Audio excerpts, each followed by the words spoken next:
Сегодня поговорим про эмпатию и о том, как понимать людей без слов. То есть, когда нам люди ничего не говорят, а мы их все равно очень хорошо понимаем. Для начала я прочитаю историю из вот этой книги «7 навыков», точнее не 7 навыков, а «Жить, используя 7 навыков» истории мужества и вдохновения Стивена Кови, а потом прокомментирую. История называется «Как впервые разбилось мое сердце». Она небольшая, но очень поучительная. Когда мне было 17, я пережил первое жестокое разочарование в любви. Никогда не забуду эту боль. Девушка, с которой я встречался, безо всякого предупреждения и без всякого сожаления разорвала наши отношения и сразу же начала встречаться с моим близким другом. В один миг мой мир рухнул. Помню, как на своем джипе Willys 1952 года я уехал в горы, возвышавшиеся над моим родным городком Редлендс, штат Калифорния, полной решимости никогда не возвращаться в школу, да и вообще к жизни. С приближением вечера голод и боль заставили меня вернуться домой.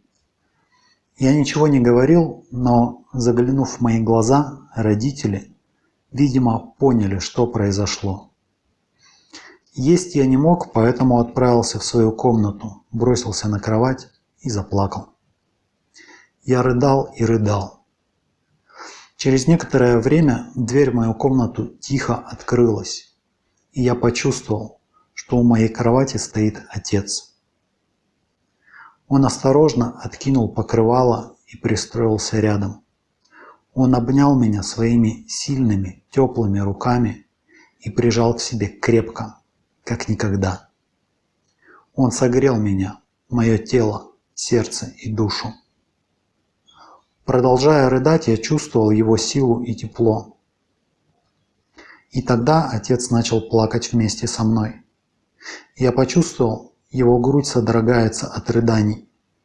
Своим лицом он прижимался к моему, и я чувствовал, как его теплые слезы текут по моей щеке, сливаясь с моими слезами. Он ничего не сказал, просто плакал. Плакал, потому что мне было больно. Плакал, потому что любил меня и чувствовал мою боль.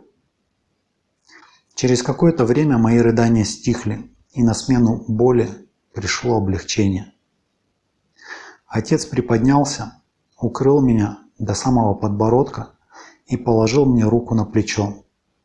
Потом он сказал: «Сын, обещаю, солнце взойдет снова. Я люблю тебя». Потом он ушел так же тихо, как появился. Он был прав. Солнце взошло снова. Я проснулся, надел все самое лучшее, отполировал свой джип и отправился в школу. Жизнь продолжалась. В некотором смысле она стала даже более полнокровной, поскольку теперь я знал, что меня любят таким, какой я есть. Мой отец показал мне, что значит настоящее сопереживание. Недавно я тихо опустил крышку гроба моего отца. Перед тем, как это сделать, я немного помедлил, погладил его бороду и вспомнил ту ночь. Вот такая история, на мой взгляд, совершенно потрясающая, хотя вроде бы в ней ничего не произошло. То есть как-то каких-то действий, динамики, острого сюжета не было, диалогов даже не было. Да, была одна небольшая реплика отца о том, что солнце снова взойдет, и все как бы. Но эта ночь больше всего запомнилась этому человеку в их отношениях с отцом. Она запомнилась ему на всю жизнь. Почему? Потому что это прекрасный пример эмпатии или сопереживания. Эмпатию не стоит путать с симпатией или сочувствием. Сочувствие – это когда мы как бы со стороны смотрим на ситуацию человека, понимаем ее рационально, оцениваем ее и выражаем словами свое сочувствие. А эмпатия или сопереживание – это когда мы максимально погружаемся в ситуацию человека. Есть такое выражение «пройти в чужих ботинках путь». Вот это про эмпатию, когда мы максимально погружаемся в жизнь, боль, трагедию, переживания другого человека, ощущаем на своем опыте и сопереживаем. Конечно, в большинстве случаев мы не можем полностью испытать опыт другого человека, но это обычно и не нужно, как вот в данном случае у ребенка переживание его конкретного любовного разочарования. Но это же достаточно типичная человеческая ситуация. У отца тоже наверняка в жизни, как и у многих людей, у меня, например, было много любовных разочарований, неразделенной любви. Поэтому, если я вижу тоже человека, там, ребенка, который вот очень остро переживает такого рода боль, то я могу очень легко сконнектить свой опыт, то, что я вижу, что он переживает примерно то же самое, и погрузиться в эту ситуацию, в эти переживания, и тоже начать их переживать по-настоящему. В отличие от сочувствия, когда мы просто со стороны это оцениваем, то есть если оценивать эту ситуацию, представить, чтобы отец повел себя как человек, который просто сочувствует, то отец бы вместо того, чтобы сесть и с ним там рыдать, он бы просто на словах все бы выразил, сказал: «Сынок, не переживай, у меня такое тоже было, и это прошло, и у тебя пройдет, у тебя там еще много девушек будет, солнце завтра взойдет», похлопал бы по плечу и сказал: «Давай, держись», и пошел. Это сочувствие. На словах выразил, вроде бы то же самое, но только это на словах и со стороны. Это сочувствие. Сопереживание – это когда в основном не на словах и не снаружи, а изнутри. И как способ оказать поддержку другому человеку, эмпатия, она, конечно, в 1000 раз более эффективна, чем сочувствие. И при этом, бывает иногда даже сочувствие, оно не только маленькую пользу оказывает, бывает только вред наносит отношениям, потому что человек, когда что-то сильное испытывает, какое-то разочарование, и тут ему кто-то на словах пытается со стороны говорить, что это все там пройдет, или я тебя понимаю, или еще любые слова утешения, оценочные суждения, какая-то попытка подбодрить, скрасить на словах, они бывают иногда такие слова, попытки сочувствия, бывают иногда даже раздражают и еще больше ухудшают состояние человека, что человек чувствует, что он абсолютно одинок в своем переживании, а окружающие не готовы разделить, они просто со стороны выносят оценки. Как себя вести в какой-то конкретной ситуации, нужно решать каждый раз индивидуально. Здесь каких-то универсальных советов я вам дать не могу. Единственное, что надо понимать, что в таких ситуациях есть 3 варианта.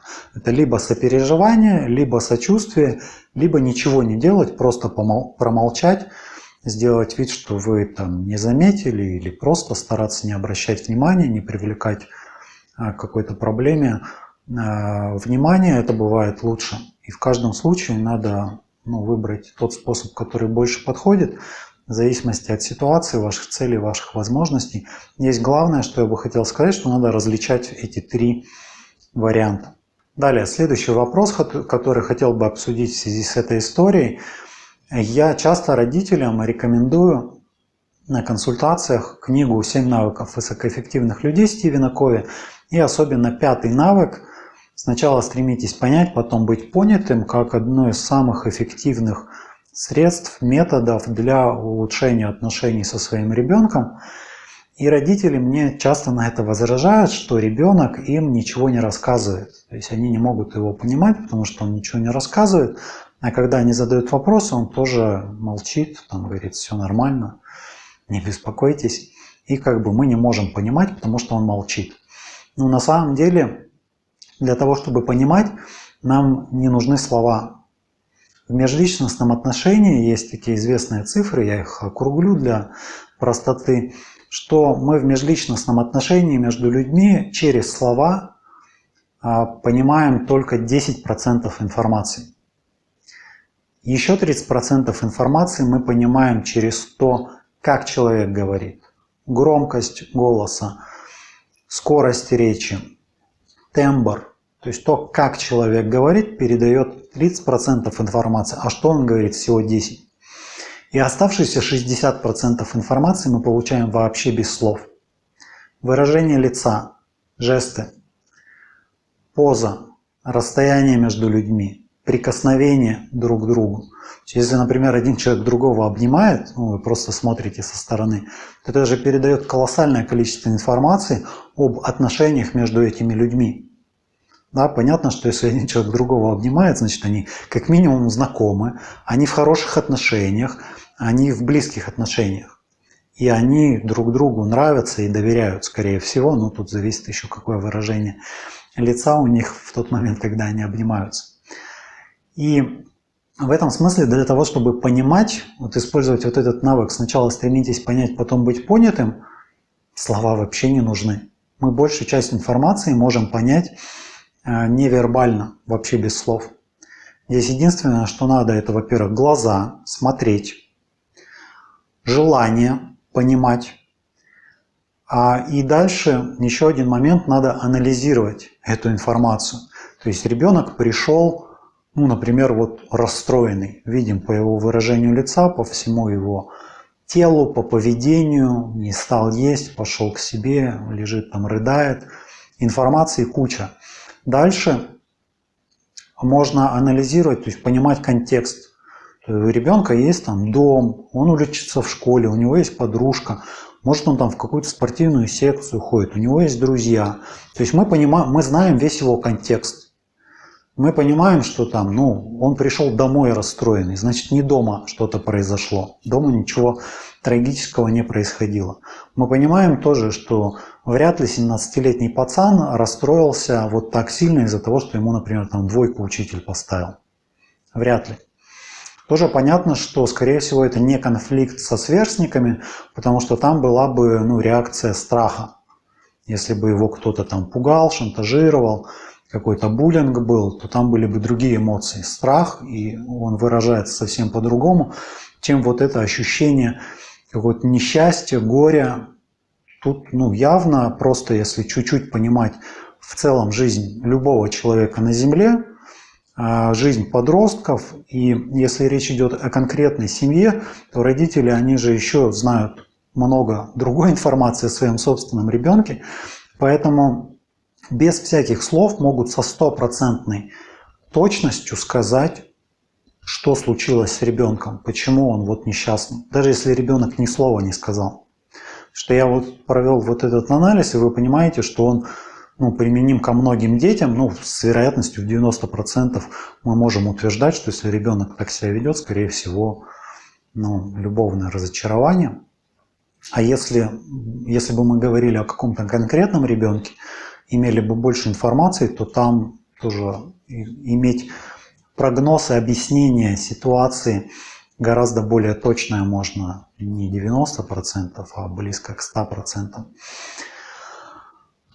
Поэтому для того, чтобы понимать своего ребенка или многих других людей, часто не нужны слова. Нужно глаза иметь, желание и внутреннюю душевную работу совершать, то есть думать, анализировать, а что вообще, чем живет этот человек, что он любит, не любит, какие у него проблемы, достижения. Просто думать об этом, анализировать, и вы все прекрасно поймете, было бы желание.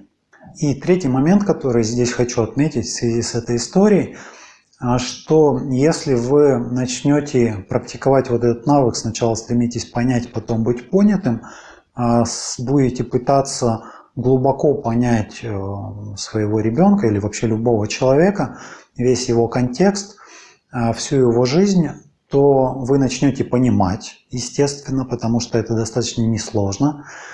И этот человек, он будет чувствовать и знать, что вы его понимаете.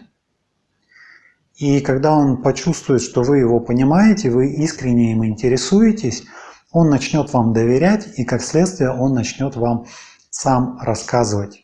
У нас у всех есть потребность быть понятым, разделить с кем-то свои переживания, важные события в жизни. Мы очень хотим поделиться этой информацией, но мы понимаем, что ей можно делиться не со всеми, а только с людьми, которые нас понимают, кто нам, образно выражаясь, в душу в ответ не плюнут, когда мы там раскроем свою душу, свои переживания важные выразим, а нам в ответ что-то грубое, пренебрежительное или откровенный какой-то негатив. Мы стараемся таких ситуаций избегать, поэтому мы не всем готовы рассказывать о важных для нас событиях в жизни, но мы очень хотим это делать, и мы это делаем, если у нас в окружении есть люди, которым мы доверяем. И вот люди, которые стремятся понять и понимают, они вызывают у нас доверие, и таким людям мы готовы рассказывать, делиться с ними, просить совета у них. То есть, если вы будете применять эти рекомендации, будете стремиться понять человека без слов, то этот человек станет вам доверять и, как следствие, начнет вам и рассказывать словами, что происходит у него в жизни, и вы получите полную картину. Если же вы пытаетесь сделать наоборот, все понимать через слова, то вам человек ничего не будет говорить, потому что если вы говорите, что я там не понимаю, что происходит в жизни ребенка или какого-то человека, потому что он ничего не рассказывает, ну, значит, вы, наверное, и не сильно хотите понимать, потому что если бы вы хотели понимать, то вы бы понимали, у вас достаточно для этого информации. А если не понимаете, потому что якобы вам никто ничего не рассказывает, ну, значит, вы не хотите понимать, а если вы не хотите понимать, зачем я вам буду что-то рассказывать? Вот такая дилемма. На этом здесь все. Спасибо за внимание. Пока.